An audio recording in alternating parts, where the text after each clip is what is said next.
I've come to the stage tonight to speak to you about speaking on stage. And maybe you've thought about doing an Ignite Cardiff talk yourself. And if that's the case, what stopped you? Is it a lack of something to say? I know that's not it. You are incredibly intelligent, witty, and quite frankly, stylish.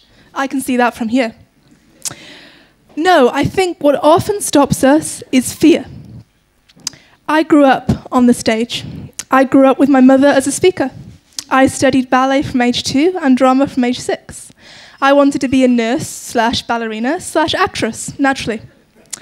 But then came illness, cognitive dysfunction, and memory loss. I couldn't remember what I'd said 10 minutes ago. And so I lost my words. I first lost my words in front of an audience when I was in university. I read history, specializing in medieval women's history, because you see 13th century Latin and French are just super useful job skills during a recession. I had to do a presentation on the prevention of personal pollution in monks.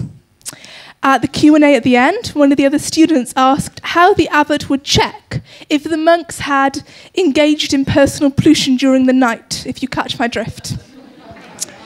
I didn't know what to say. I didn't know quite how to put it. And the longer I stayed silent, the more frozen my voice became. The tutor rescued me, of course, but by that point, the fear was there. I'd lost my words once, and I knew it could happen now. But here's the secret. Fear is normal. It's usual, and yet fear is essential to our success because our fear contains information. It teaches us where we're strong, and it teaches us where we're struggling. If you get really close to your fear, if you're really real with it and you work with it, then you can find out exactly the tools you need to move forward. And maybe you will use the techniques I'm going to share with you tonight to get a date, or maybe you'll use them to speak at Ignite. But what I want you to know is that when we first feel fear, it's uncomfortable. We want to run away, fight, flight, freeze. But unless a tiger is chasing you, please stop. Get close to your fear and see what it can teach you. Ask yourself, what is my fear trying to tell me? I'm going to use myself as an example of this process. So when I first thought about speaking tonight, a lot of surface fears came up.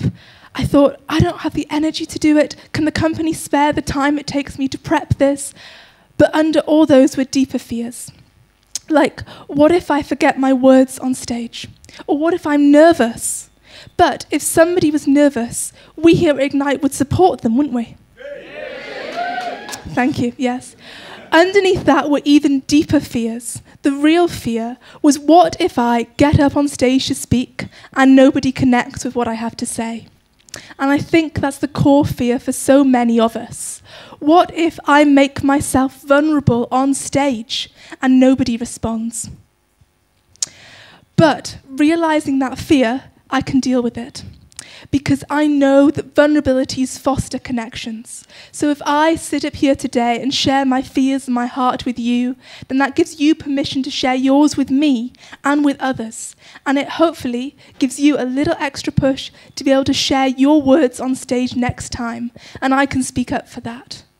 And so I'm here tonight knowing that whatever happens on this stage, it is a bold, brave act to be here. It is vulnerable and compassionate. It's opening myself up, and it's letting the audience catch me, if not quite literally. But what I want you to know about what I want you to know about fear, the technique I'd like to teach you to go away with, is that when the fear happens, I want you to get out of the details and down to the core. Ask yourself, what's my fear trying to teach me? What is this ancient evolutionary response which combines learned behavior with deep instinct trying to tell me? Now, it's a short piece of information, but I've got a short piece of time to speak in. And what I want you to know is that once you have this and you work with it, you might decide that with this fear, you're going to tell the one you love them. You're going to launch that new product. You're going to get up and speak at Ignite. But I want you to get clear with your fear and then do it. And then one more thing I'd like you to remember from my talk tonight, and it's this. Your voice is important and needed in our world. There will only ever be one you. You are a powerful, precious, limited resource, and we cannot wait any longer to hear what you have to say. So get clear with your fear, liberate yourself, leap, and let the audience catch you. Thank you.